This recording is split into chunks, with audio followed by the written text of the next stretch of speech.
বাংলা। আমি প্রথমেই আজকে সকলকে ধন্যবাদ জানাই যারা দীর্ঘ 2.5-3 কিলোমিটার পথ পায়ে হেঁটে আমাদের সাথে এই মিছিলে অংশগ্রহণ করেছেন এবং এখনো যত দূর চোখ যাচ্ছে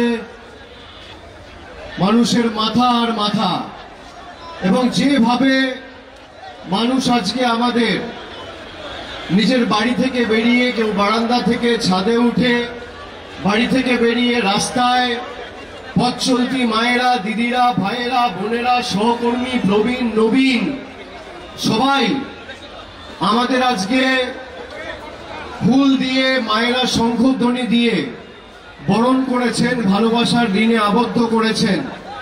আমি ব্যারাকপুরবাসীর কাছে কৃতজ্ঞ। আপনারা যেভাবে আমাদেরকে আজকে ভালোবাসায়, কৃতজ্ঞতায়, আপনাদের স্নেহে ঋণে আবদ্ধ করেছেন, আমি আপনাদের সকলকে ধন্যবাদ জানাই। আপনাদের নির্বাচন আগামী 20 তারিখ, 5ম দফায় নির্বাচন। আমি আপনাদের তৃণমূলের হয়ে ভোট চাইতে বা আপনাদের কাছে তৃণমূল প্রার্থীর হয়ে ভোট চাইতে আসিনি। আমি বিভিন্ন জায়গায় নির্বাচনী জনসভা কর্মসূচিতে অংশগ্রহণ করে বাকি যে 41টি লোকসভা কেন্দ্র রয়েছে সেখানে আমি তৃণমূল প্রার্থীর হয়ে ভোট চাইছি, বা মামাটি মানুষের সরকারের মমতা বন্দ্যোপাধ্যায়ের নেতৃত্বে যে উন্নয়নের অশ্বমেধের ঘোড়া বাংলার বিভিন্ন প্রান্তে ছুটে বেড়াচ্ছে সেটাকে অব্যাহত রাখার কথা বলছি। কিন্তু এই যে নির্বাচন, বিশেষ করে ব্যারাকপুরে, অ্যাম্বুলেন্সটা ছেড়ে দিন ভাই, অ্যাম্বুলেন্সটা যেতে দাও।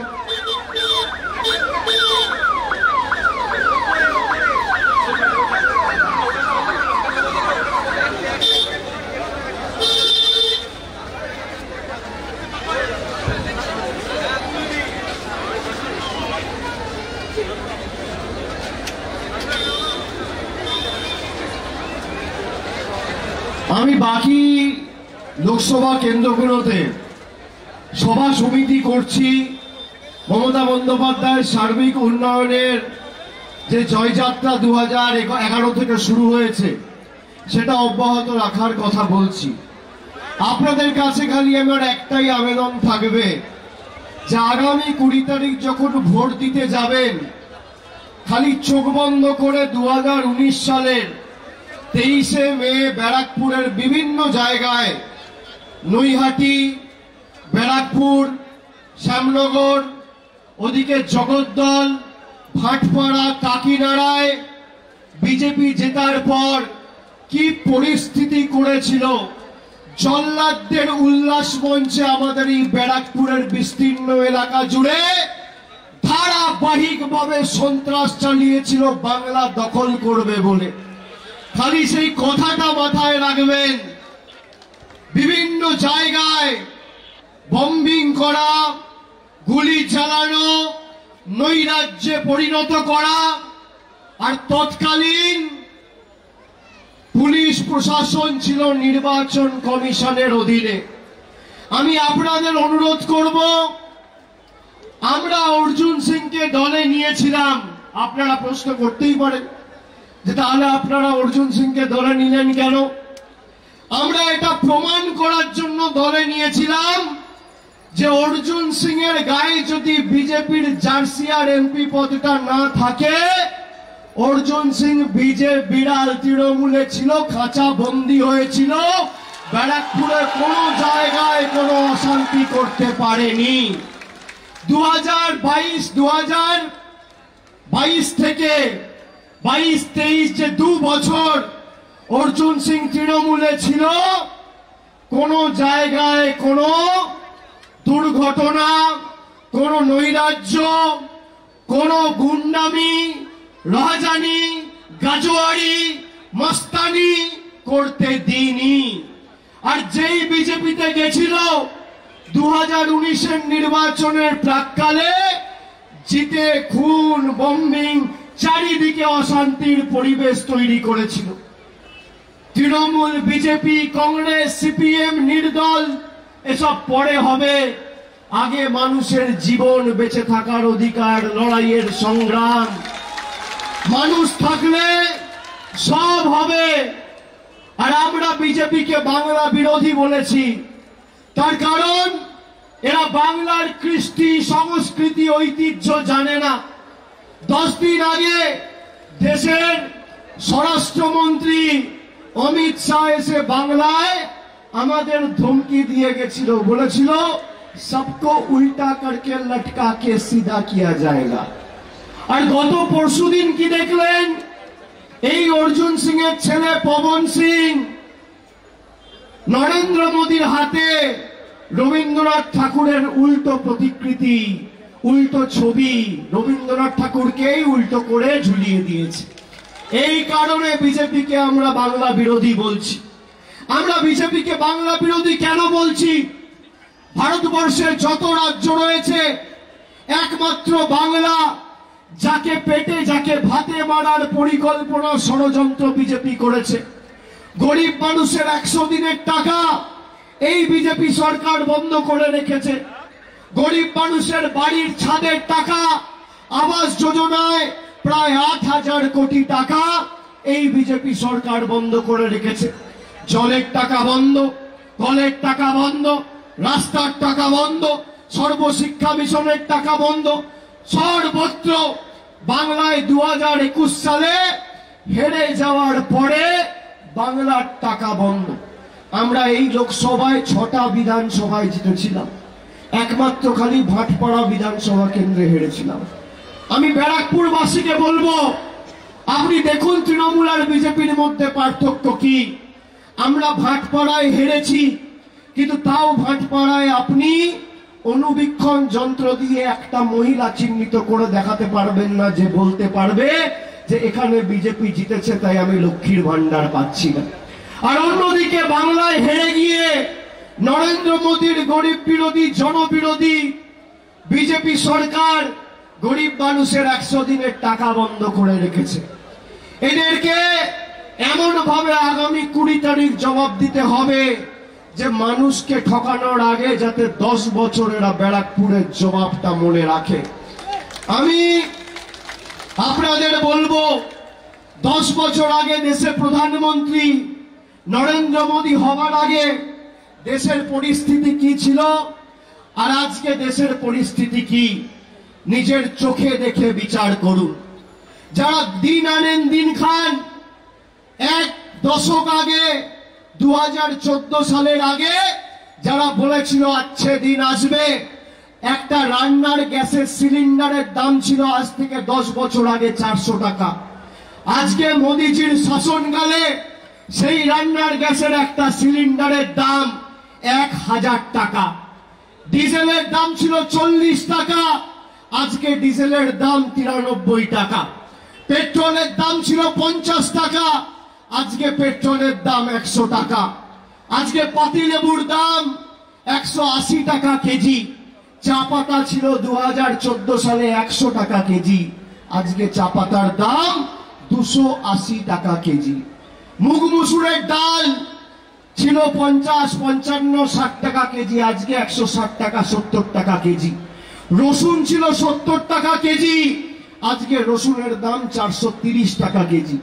দুধ ছিল 20 টাকা লিটার, আজকে দুধ 55, 60 টাকা লিটার। সরষের তেল ছিল 50 টাকা লিটার, আজকে সরষের তেল 160 টাকা লিটার।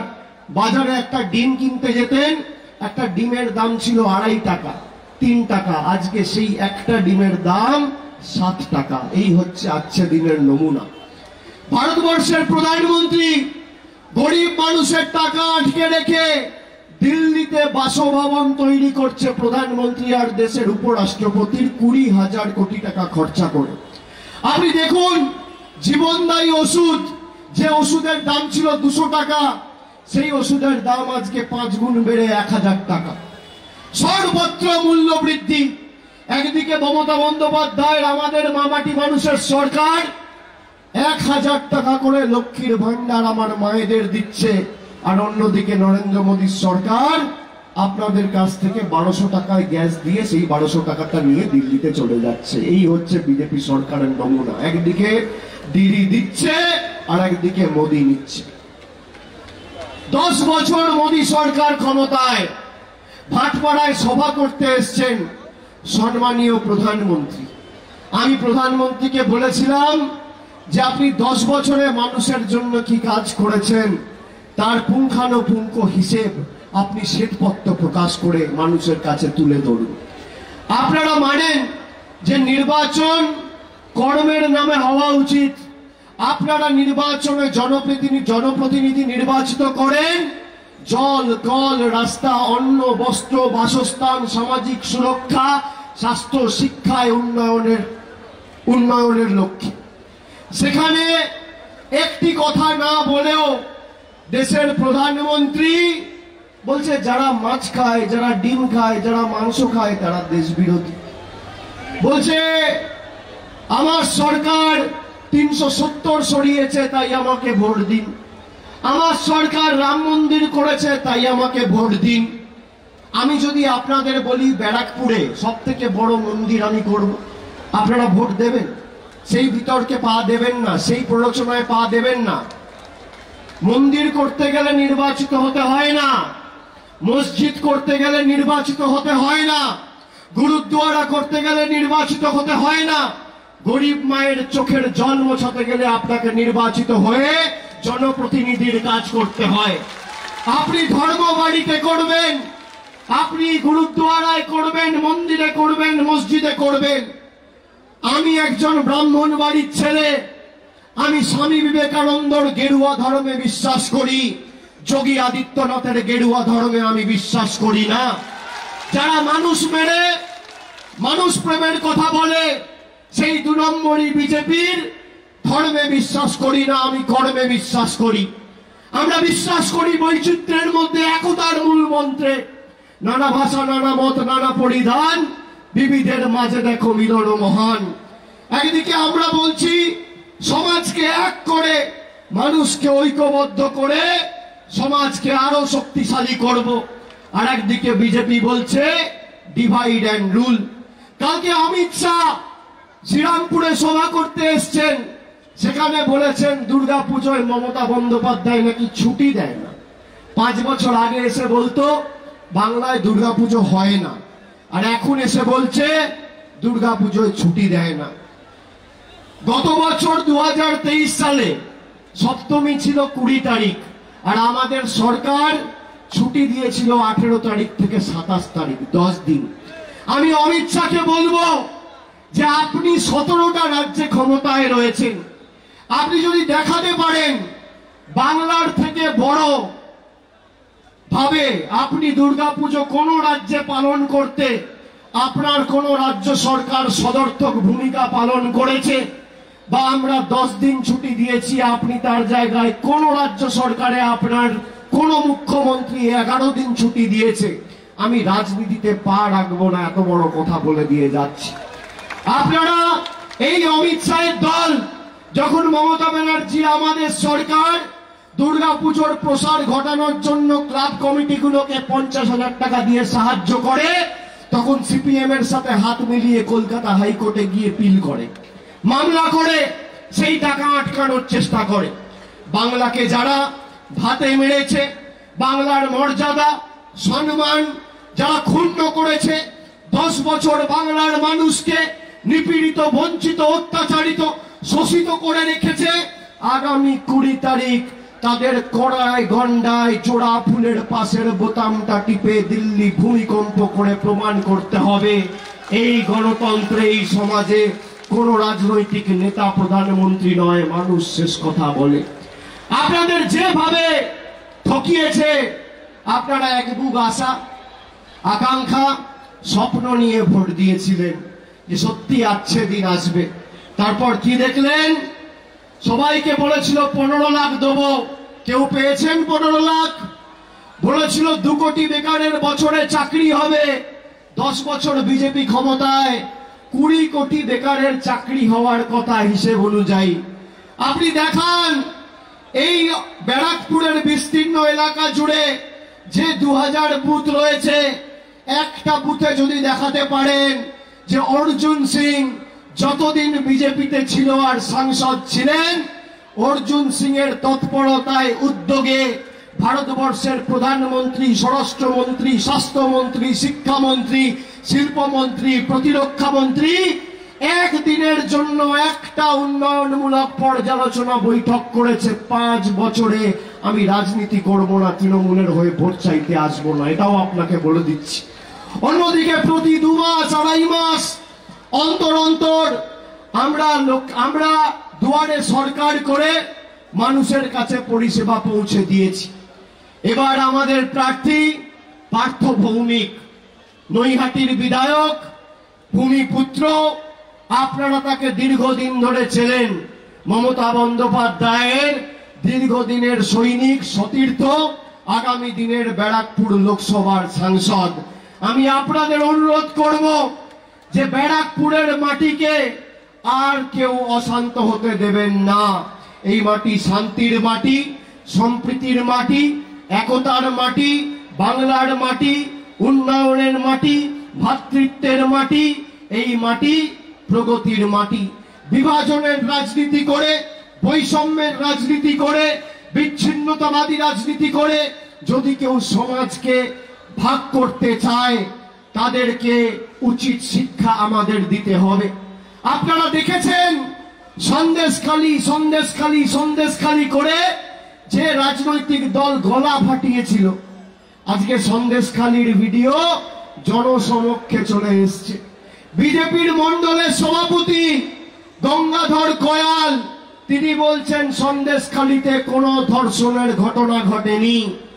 মহিলাদের 2000 টাকা দিয়ে বিজেপি ইচ্ছা করে মহিলাদের বাধ্য করেছে ভুয়ো ধর্ষণের অভিযোগপত্র থানায় জমা দিতে, যাতে তৃণমূল নেতাদের গ্রেপ্তার করে বাংলাকে কলুষিত করা যায়। আমরা গোদরার কথা শুনেছিলাম ছোটবেলায়, 2001, 2002। আমরা 2019 সালে পুলওয়ামার কথা শুনেছিলাম।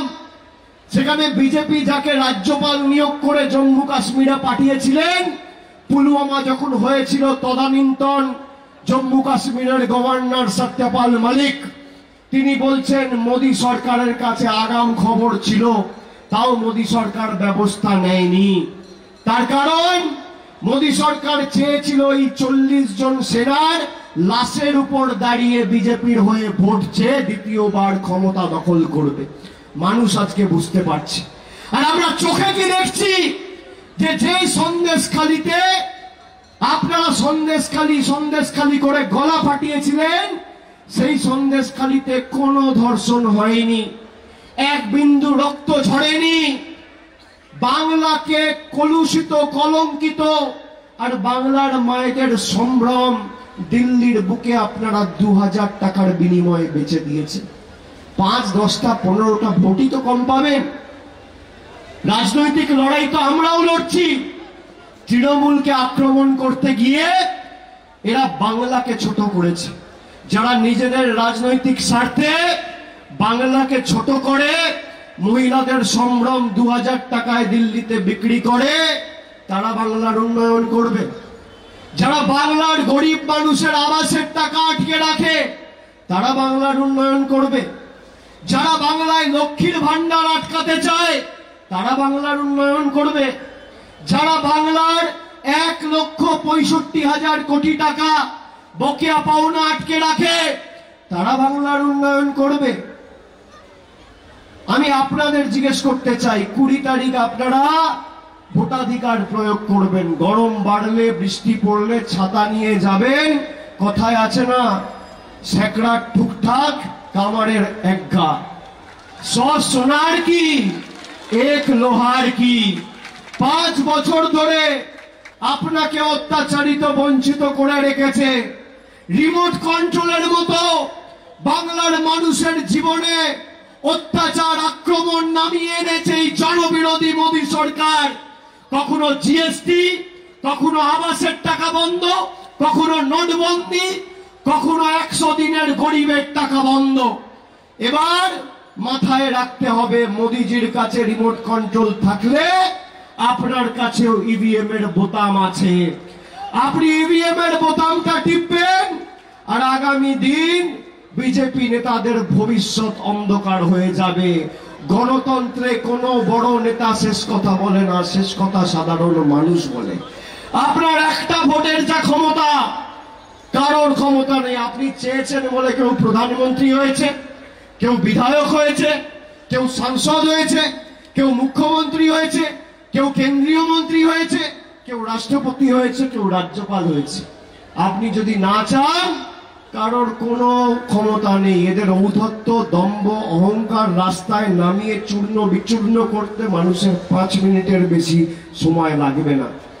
আমি 3 মাস ধরে রাস্তায়, আমি আপনাকে বলছি, আমি মানুষের চোখে মুখে যা উৎসাহ উদ্দীপনা দেখেছি, সর্বত্র উত্তর থেকে দক্ষিণ সব কটা জেলা বিগত 3 মাসে আমি গেছি, সভা সমিতি কর্মসূচি করেছি। কেন্দ্রের সরকারের বিদায় এবং আগামী 4 তারিখ পরিবর্তনের সরকার দিল্লিতে হচ্ছে, কেউ আটকাতে পারবে না। এবং সেই সরকারের ক্ষেত্রে নির্ণায়ক ভূমিকা যাতে বাংলার মানুষ পালন করে, সেটা আপনাদের সুনিশ্চিত করতে হবে। আমাদের প্রথম লক্ষ্য, সরকার হওয়ার পর বাংলার যে 1,64,000 কোটি টাকা আটকে রয়েছে, আমরা 3 মাসের মধ্যে সেই টাকা এনে প্রগতিকে আরো 10 গুণ গতিতে বাড়িয়ে নিয়ে গিয়ে মানুষকে পরিষেবা পৌঁছে দেব। এত অর্থনৈতিক বাধা বিপত্তি প্রতিকূলতা থাকার পরেও মমতা বন্দ্যোপাধ্যায় 25,000 কোটি টাকা খরচা করে বাংলার 2,12,00,000 মহিলাকে লক্ষ্মীর ভান্ডার দিচ্ছে। এত বাধা বিপত্তি প্রতিকূলতা থাকার পরেও আমরা স্বাস্থ্যসাথী কার্ড দিচ্ছি। মোদিজি বলছে আমাকে আয়ুষ্মান ভারত বাংলার মুখ্যমন্ত্রী করতে দেয়নি। হ্যাঁ, আমরা করতে দিইনি। কেন দিইনি তাও আপনাকে বলছি। আর এখানে সংবাদ মাধ্যম আছে, সংবাদ মাধ্যমের সামনে বলছি, শুনে রাখুন। আপনার বাড়িতে কারোর হাতে যদি মোবাইল স্মার্টফোন থাকে, সে আয়ুষ্মান ভারত পাবে না। পরিবারে 4 জন সদস্য, কারোর যদি স্কুটার থাকে, আয়ুষ্মান ভারত পাবেন না। বাড়িতে টিভি থাকলে আয়ুষ্মান ভারত পাবেন না। রেডিও থাকলে, ফ্রিজ থাকলে আয়ুষ্মান ভারত পাবেন না। আর আমাদের স্বাস্থ্যসাথী, হাতে ফোন থাকলেও পাবেন, না থাকলেও পাবেন। বাড়িতে টিভি থাকলেও পাবেন, না থাকলেও পাবেন। ফ্রিজ থাকলেও পাবেন, না থাকলেও পাবেন। স্কুটার থাকলেও পাবেন, না থাকলেও পাবেন। মোটরসাইকেল থাকলেও পাবেন, না থাকলেও পাবেন। রেডিও থাকলেও পাবেন, না থাকলেও পাবেন। 8 থেকে 80, ছোট থেকে বড়, মহিলা, প্রবীণ, নবীন, সবাই বাংলার 10 কোটি মানুষ স্বাস্থ্যসাথী পাচ্ছে। আমরা যদি আয়ুষ্মান ভারত করতে দিতাম, বাংলার 10 কোটি মায়ের 10 কোটি বঙ্গবাসীর মধ্যে 40 লক্ষ লোক পেত আয়ুষ্মান ভারত, আর 9,60,00,000 লোক বঞ্চিত হতো। আপনারা বলুন তো, আপনারা কি চান, আয়ুষ্মান ভারত না স্বাস্থ্যসাথী? আমরা এই কারণে করতে দিইনি। আমাদের তো রাজ্য সরকারের 5,000 কোটি টাকা বাঁচতো, কিন্তু 9,60,00,000 মানুষ পরিষেবা পেত না। তাতে লাভ কি? আমরা বৈষম্য করে রাজনীতি করি না। আমরা নির্বাচিত হওয়ার পর আমাদের একটাই ধর্ম, মানব ধর্ম। আমি আপনাদের বলছি, এই যে বিজেপি সভা সমিতি করছে, আপনি দেখুন 10 বছরের রিপোর্ট কার্ড।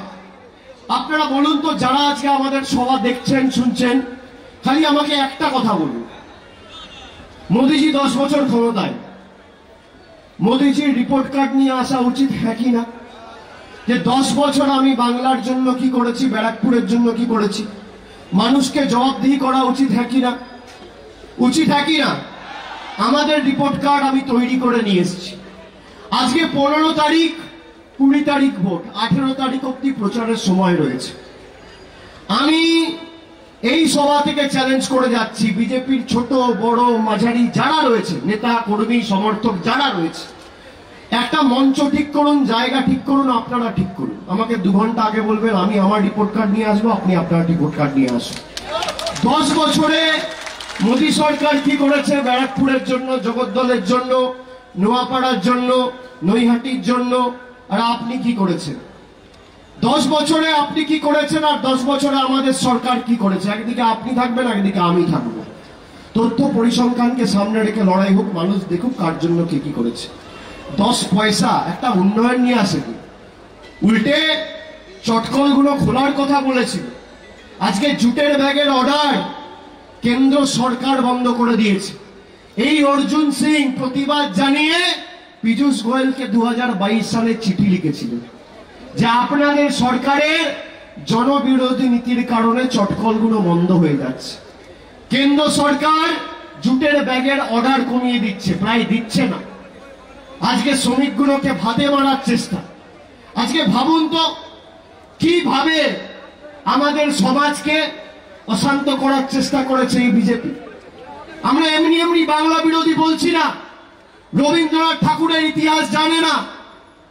এরা কবিগুরুকে অপমান তো করেছেই, ঈশ্বরচন্দ্র বিদ্যাসাগরের মতো পথপ্রদর্শক, সমাজ সংস্কারক যিনি না থাকলে মোদিজি আর অমিত শাহ নিজের নামটাও লিখতে পারতেন না, সেই ঈশ্বরচন্দ্র বিদ্যাসাগরের আবক্ষ মূর্তি 2019 সালে মিছিল করে বিজেপির গুন্ডারা ভেঙেছিল।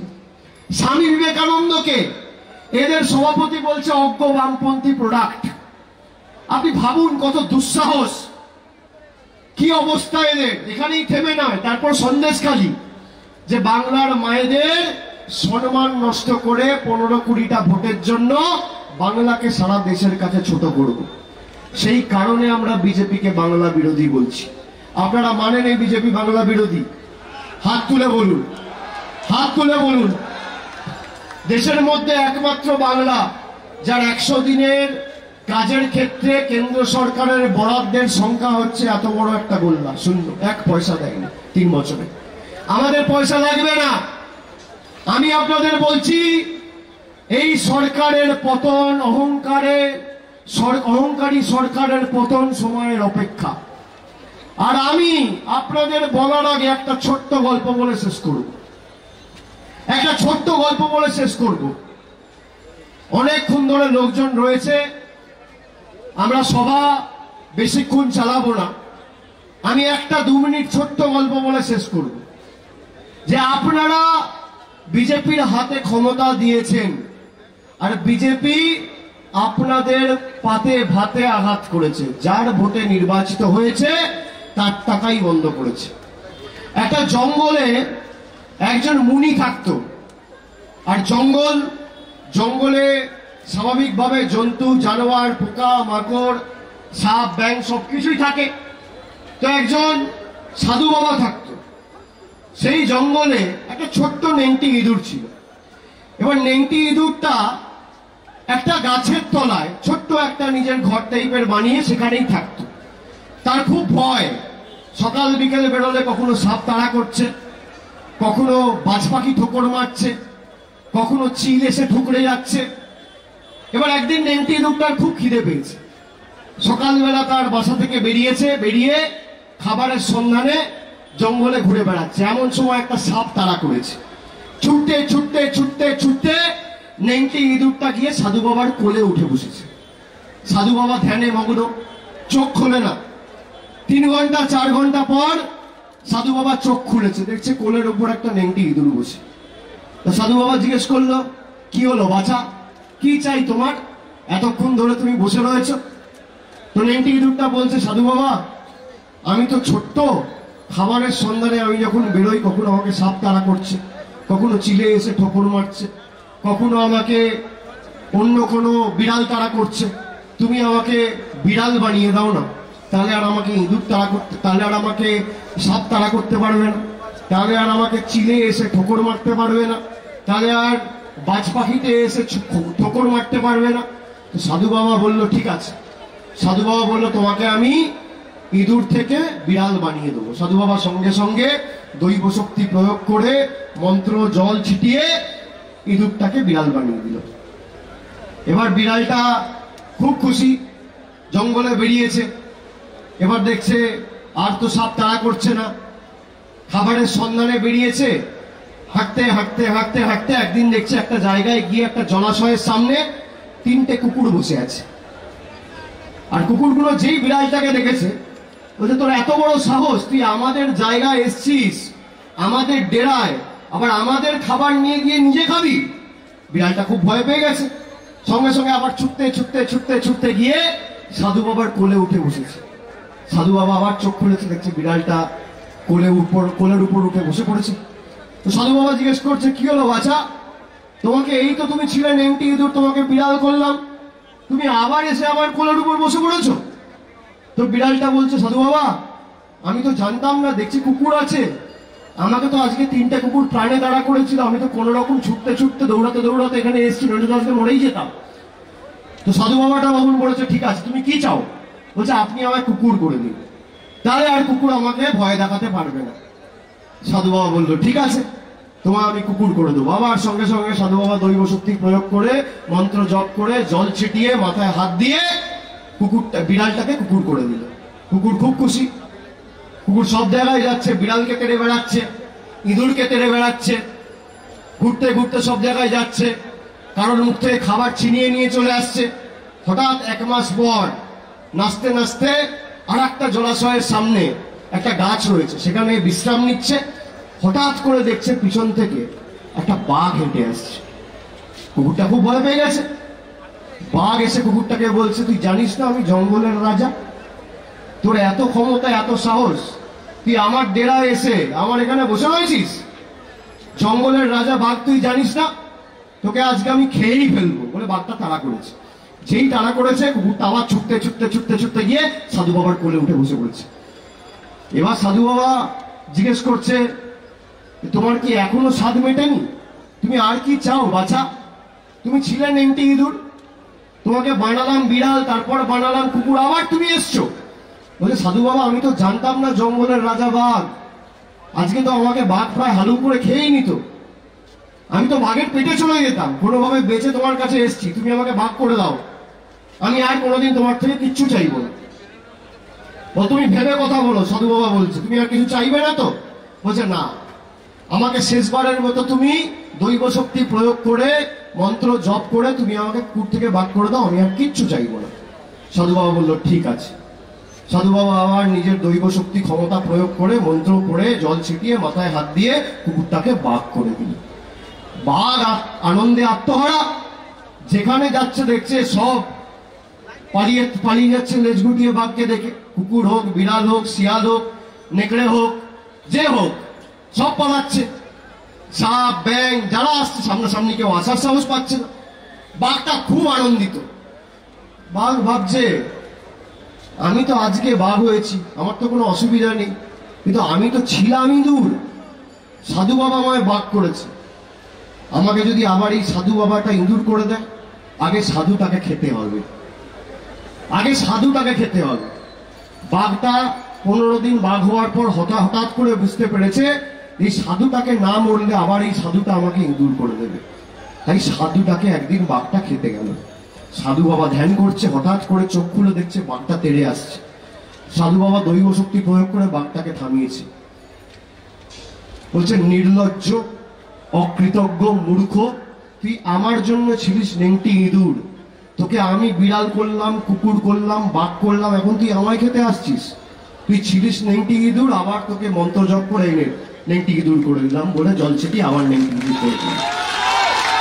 আমি কেন বলছি, বিজেপি দলটা 2014 সালের আগে নেংটি ইঁদুর ছিল, আপনারা বিড়াল করেছেন, কুকুর করেছেন, বাঘ করেছেন। যেই বাঘ করেছেন এখন আপনাদের খেতে আসছে। সংবিধান পাল্টাতে চাইছে, আপনাদের টাকা বন্ধ করতে চাইছে, মূল্য বৃদ্ধি করে মানুষের টাকা কুক্ষিগত করে দিল্লিতে নিয়ে যেতে চাইছে। এবার আপনাদের সময় এই বাঘটাকে আবার দৈব শক্তি প্রয়োগ করে জোড়া ফুলের বোতামটা টিপে নেংটি ইঁদুরে পরিণত করতে হবে। গণতন্ত্রে মানুষের ক্ষমতা কি সেটা বোঝাতে হবে। কোন প্রধানমন্ত্রী নয়, কোন রাষ্ট্রপতি নয়, আপনার এই নির্বাচনে আগামী 20 তারিখের ভোট 2024-এর প্রধানমন্ত্রী যেমন ঠিক করবে, 2028-এ রাষ্ট্রপতিও ঠিক করবে, 2027-এ, এটা মাথায় রাখবে। আজকে দেখছেন তো দেশের সংবিধান পাল্টে দাও, বিজেপির ইস্তাহারে ইউনিফর্ম সিভিল কোডের কথা বলছে। আপনার ভোটাধিকার প্রয়োগ করার ক্ষমতাও এরা কেড়ে নিতে চাইছে। এদেরকে এই কারণে জবাব দিতে হবে।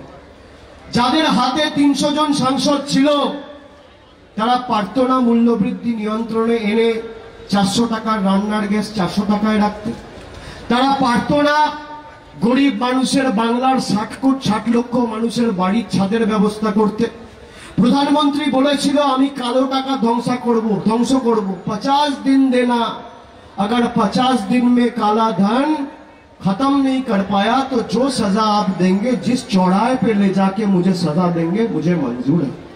আমরা চেয়েছিলাম কালো টাকা ধ্বংস হোক, গরিব মানুষের চোখের জল ফেলে নয়। 140 জন মানুষ লাইনে দাঁড়িয়ে নোট বদলি করতে গিয়ে সানস্ট্রোকে গরমে মারা গেছে, প্রাণ দিয়েছে। 700 জন কৃষক কালো কৃষি বিলের কারণে আত্মহত্যা করেছে, তাদের রক্তই বিজেপির হাতে লেগে রয়েছে। আর যারা আপনাকে ভাতে মারার চেষ্টা করেছে তাদেরকে আগামী দিন নিজের অধিকারটা সামনে রেখে যোগ্য জবাবটা দিতে হবে। অর্জুন সিং বিভিন্ন জায়গায় যাবে, টাকা পয়সা বিলি করবে। আমি আপনাদের বলবো, যাকে টাকা দেবে টাকাটা নিয়ে নেবে। আমরা আপনার সাথে সারা বছর থাকি, এদের নির্বাচনের সময় খালি টাকার কথা মনে হয়, সারা বছর যখন মানুষের কষ্ট হয় তখন টাকা পয়সার কথা মনে পড়ে না। আমরা তো সারা বছর রয়েছি, চেনা বামুনের পইতে লাগে না। বিজেপি যখন টাকা দিতে আসবে, যে টাকা নাও আর বিজেপিকে ভোট দিও, আমি হাত জোড় করে ব্যারাকপুর বাসীর কাছে অনুরোধ করছি যে টাকা নিয়ে নেবেন, পদ্ম ফুলের থেকে টাকা নেবেন আর জোড়া ফুলে ভোট দেবেন। যে যে ভাষায় বোঝে তাকে সেই ভাষায় জবাব দেবেন। এবং আগামী দিন যাতে এই গুন্ডামি, মস্তানি, জুলুমবাজি আর গুন্ডারাজের, জল্লাদদের উল্লাস মঞ্চে পরিণত করার ব্যারাকপুরকে যে পরিকল্পনা, তার যোগ্য জবাব দিয়ে এদের উচিত শিক্ষা দিতে হবে। যারা মানুষকে ভুল বুঝিয়ে অত্যাচার করে 400 টাকার গ্যাস 1000 টাকায় করেছ, তাদেরকে উচিত শিক্ষা দিতে হবে। আমরা আমাদের ইস্তাহারে বলেছি যে আমরা আগামী দিন ইন্ডিয়া জোট ক্ষমতায় এলে ভারতবর্ষ জুড়ে যত বিপিএল পরিবার আছে প্রত্যেক পরিবারকে বছরে 10টা করে গ্যাসের সিলিন্ডার বিনামূল্যে, বিনা পয়সায় আমাদের সরকার দেবে। পরিবর্তন হচ্ছে, কেউ আটকাতে পারবে না। চলবে না অন্যায়, টিকবে না ফন্দি, জনগণের আদালতে 20 তারিখ হতে হবে বন্দী। আপনাদের 5ম দফায় ভোট, 4 দফায় ভোট ইতিমধ্যে হয়ে গেছে, আর 3 দফায় ভোট বাকি আছে, 7 দফায় ভোট। প্রথম দফায় জলপাইগুড়ি, আলিপুরদুয়ার আর কুচবিহারের মানুষ এদের বাড়িতে ঢুকে সার্জিক্যাল স্ট্রাইক করেছে, এদের মাথাটা ভেঙেছে বাংলা বিরোধীদের। দ্বিতীয় দফায় বালুরঘাট আর রায়গঞ্জ এই বাংলা বিরোধীদের ঘাড় ভেঙেছে। তৃতীয় দফায় মালদা, মুর্শিদাবাদ এদের মেরুদণ্ড ভেঙেছে। গত পরশুদিন 4র্থ দফা ছিল, সেখানে বীরভূম আর পূর্ব বর্ধমানের লোকেরা এদের কোমর ভেঙেছেন। আপনারা 5ম দফায় এদের পা আর হাঁটুটা ভাঙবেন। 6ম দফায় মেদিনীপুর আর জঙ্গলমহল এদের কোনুই আর হাত ভাঙবে। আর 7ম দফায় তো আমি আছি, ডায়মন্ড হারবার, এদের ঔদ্ধত্য, অহংকার আর দম্ভ ভেঙে চূর্ণ বিচূর্ণ করব।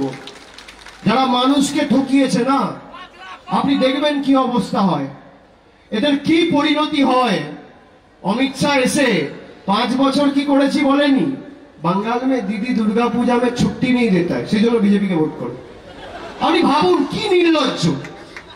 বিজেপিকে দিদি বাঙ্গাল মে দুর্গা পূজা होने नहीं देता है। আপনারা বলুন বাংলায় দুর্গা পূজা হয় না? মায়েরা বলুন দুর্গা পূজা হয় না? দুর্গা পূজা হয় না? যে মিথ্যে কথা বলে ভোট চাইছে, সে ভোটের আগে যদি মিথ্যে কথা বলে, ভোটের পরে কি করবে? আপনি ভাবুন, ভোটের আগেই মিথ্যে কথা বলছে। বিজেপির মন্ডল সভাপতি সন্দেশখালী 2, নাম হচ্ছে গঙ্গাধর কয়াল, বলছে প্রতি বুথে বিজেপির কর্মীদের মদের খরচা হচ্ছে 5000। বাংলায় কত বুথ আছে জানেন? কেউ বলতে পারবেন? 80,000 বুথ রয়েছে। বিজেপির মন্ডলের সভাপতি বলছে পার বুথ আমাদের পার্টির মদের খরচা 5000। মানে অর্জুন সিং এর পার্টি মদের খরচা পার বুথ 5000। বাংলায় যদি 80,000 বুথ থাকে, তার মানে মদের খরচা কত? 40 কোটি। 40 কোটি। আপনি ভাবুন, যদি 40 কোটি মদের খরচা হয়, এবার আপনারা অনেকে ভাবছেন 40 কোটি টাকার মদ কে খাবে রে ভাই? 40 কোটি টাকার মদ, তাও আবার একদিনে, ভোটের দিনে। আমি বলছি অবাক হবেন না। মিছিল থেকে যখন বাড়ি ফিরবেন, পাড়ায় যাবেন, এলাকায় ফিরবেন, ডান দিক বাঁ দিক সামনে পিছনে চেয়ে দেখবেন আপনার পাড়ায় কোনো ভদ্রলোক বিজেপি করে না। সব মদ মাতাল, ঘুষখোর, পাতাখোর, চোর, চিটিংবাজ, 2 নম্বরী, ডাকাত, ঘুষখোর, সব বিজেপি। মানুষের আবাসের টাকা বন্ধ আর বিজেপির মদের বাজেট 40 কোটি টাকা। এই হচ্ছে ভারতীয় জনতা পার্টি, এই হচ্ছে বিজেপির প্রকৃত স্বরূপ। আপনি ভাবুন, ভুয়ো কমপ্লেন দিয়ে বাংলাকে ছোট করবে, তাও 2000 টাকা। কালকে অমিত শাহ এসে বলেছে যে আমরা লক্ষ্মীর ভান্ডার 100 টাকা করে বাড়াবো। মমতা ব্যানার্জি 500 টাকা লক্ষ্মীর ভান্ডার বাড়িয়ে দিয়েছে, উনি জানেন না। 500 ছিল, হয়ে গেছে 1000, উনি নাকি 100 টাকা বাড়াবে। আমি বলবো যারা এসছেন, আমরা এই বিজেপিকে সাফ করার পর আমাদের যারা কাজ করেন বা যারা ব্যবসা করেন, জুন মাসের শেষে, জুন মাসের প্রথমে সরকার বদল হবে, সবার মাইনে থেকে 100 টাকা করে কেটে অমিত শাহকে পাঠাবে। বাংলাকে কিনতে চায় 100 টাকায়। 2000 টাকায় যেভাবে মহিলাদের সম্ভ্রম কিনেছে, সেভাবে 100 টাকায় বাংলার মানুষকে কিনতে চায়। বলুন, আমরা জবাব দেবো না? এটা আমাদের অধিকারের লড়াই। আমি সেই কারণে বলছি, তৃণমূল বিজেপি পরে, আগে ব্যারাকপুরের শান্তি, সংহতি, জীবন, জীবিকা, অধিকার, আমার সন্তান, তার ভবিষ্যৎ, পরিবারের সুরক্ষা, এই নিয়ে ব্যারাকপুরের মানুষকে আগামী দিন 20 তারিখ, যেদিন 2011 সালে প্রথমবার পরিবর্তনের সরকার তৈরি হয়েছিল, মমতা ব্যানার্জি শপথ নিয়েছিল, সেই ঐতিহাসিক বিশেমে আপনাদের ভোটাধিকার প্রয়োগ করার সুযোগ। আর সুযোগটা এমন ভাবে ব্যবহার করবেন যে বোতাম টিপবেন এখানে, আর বললাম ওই ভূমিকম্প হবে দিল্লিতে আর মধ্যপ্রদেশে। আর 4 তারিখ যখন ভোট বাক্স খুলবে, 4 তারিখ যখন ভোট বাক্স খুলবে, পদ্মফুলের নেতারা যেন চোখে সর্ষে ফুল দেখে। আর কত বড় গুন্ডা, কত বড় গুন্ডা মানুষ শেষ কথা বলে, কোন গুন্ডা মস্তান শেষ কথা বলে না, সেটা প্রমাণ করতে হবে। আপনারা করবেন তো? করবেন তো? জোরে বলুন, করবেন তো? বাংলা বিরোধীদের বিসর্জন হবে, স্বৈরাচারীদের বিসর্জন হবে, বহিরাগতদের বিসর্জন হবে। ব্যারাকপুরের মাটি থেকে আগামী দিন পার্থ ভৌমিক জিতবে, তৃণমূলের প্রতিনিধি জিতবে। স্বৈরাচারীদের উৎখাত করার জন্য আগামী দিন জোড়া ফুলে লাইনে দাঁড়িয়ে ভোট দেবেন। আর আমি কথা দিয়ে যাচ্ছি, ব্যারাকপুরের সার্বিক উন্নয়নের দায়িত্ব আমার। যে ভালোবাসার দিনে আপনারা আবদ্ধ করেছেন, আমার সাথে আপনাদের আর্থিক সম্পর্ক, আমি রয়েছি, চিন্তা করবেন না। সবাই তো ভেবেছিল অর্জুন সিংকে তৃণমূল নিয়ে নিয়েছে, অর্জুন সিংই টিকিট পাবে। ভাই, তৃণমূল অত বোকা নয়। কে হবে তৃণমূলকে অত বোকা? আবার অর্জুন সিংকে আমরা বার করে দিয়েছি, ওই পচাটাকে নিয়ে বিজেপি টিকিট দিয়েছে, পদ্মফুলের প্রার্থী করেছে। আপনি ভাবুন, বলে দেশের সব থেকে বড় পার্টি, বিশ্বের সব থেকে বড় পার্টি। আরে তোমার পার্টিতে নির্বাচিত হয়ে তোমায় ল্যাং মেরে ইঁদুর হয়ে তৃণমূলে ঢুকলো, তাকে আমরা বার করে দিলাম, আবার তুমি নিচ্ছ। আপনার এলাকায় ভ্যাট রয়েছে, ভ্যাট আছে, স্টিকার লাগিয়ে দেবেন বিজেপি। সব আবর্জনা ওখানে ফেলবেন, আর ওরা মাথায় করে নিয়ে যাবে। আমরা বার করছি, ওরা মাথায় তুলছে। আমরা বহিষ্কার করছি, ওরা পুরস্কৃত করছে। কি সুন্দর! আপনারা দেখছেন তো। অনেকে ভয়ে ছিলেন যে তৃণমূল যদি অর্জুনকে টিকিট দিয়ে দেয়, তাহলে তো আবার ব্যারাকপুরে এইসব করে বেড়াবে। আপনি কি ভাবেন তৃণমূল খোঁজ খবর রাখে না? আমি বললাম তো, খাঁচায় বন্ধ করে রেখেছিলাম, খাঁচায় বন্ধ করে রেখেছিলাম বলে কিছু করতে পারেনি। আগামী দিন বিজেপির জার্সিটা যেটা গায়ে পড়েছে, এমপি ভোটে হারলে এমনি আপনি আপ খুলে ফেলে দেবে, তখন কেউ থাকবে না, তখন তৃণমূলে ঢুকতে আসবে। আমি কথা দিয়ে যাচ্ছি, নেবো না, আমি কথা দিয়ে যাচ্ছি। কিন্তু হারানোর দায়িত্ব আপনাদের নিতে হবে, হারানোর দায়িত্ব আপনাদের নিতে হবে। নেবেন তো? জোরে বলুন, নেবেন তো? মাথা উঁচু করে ভোট দেবেন তো? দেবেন তো?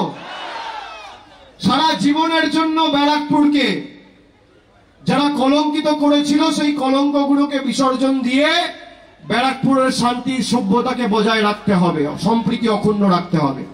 দায়িত্ব আপনারা নিচ্ছেন। ব্যারাকপুরের শান্তি শৃঙ্খলা সভ্যতা সম্প্রীতি সংহতির দায়িত্ব আপনাদের, আর উন্নয়নের দায়িত্ব আমার কাঁধে, আমি নিয়ে গেলাম। সকলকে ধন্যবাদ জানিয়ে, প্রণাম জানিয়ে, কৃতজ্ঞতা জানিয়ে আমার কথা এখানেই শেষ করলাম। জয় হিন্দ, বন্দে মাতরম, জয় বাংলা, জয় বাংলা, জয় বাংলা। দুহাত তুলে বলুন, গলায় যত আওয়াজ রয়েছে, জয় বাংলা, জয় বাংলা, জয় বাংলা, জয় বাংলা, জয় বাংলা, জয় বাংলা, জয় বাংলা, জয় বাংলা, জয় বাংলা, জয় বাংলা। অনেক অনেক ধন্যবাদ, নমস্কার।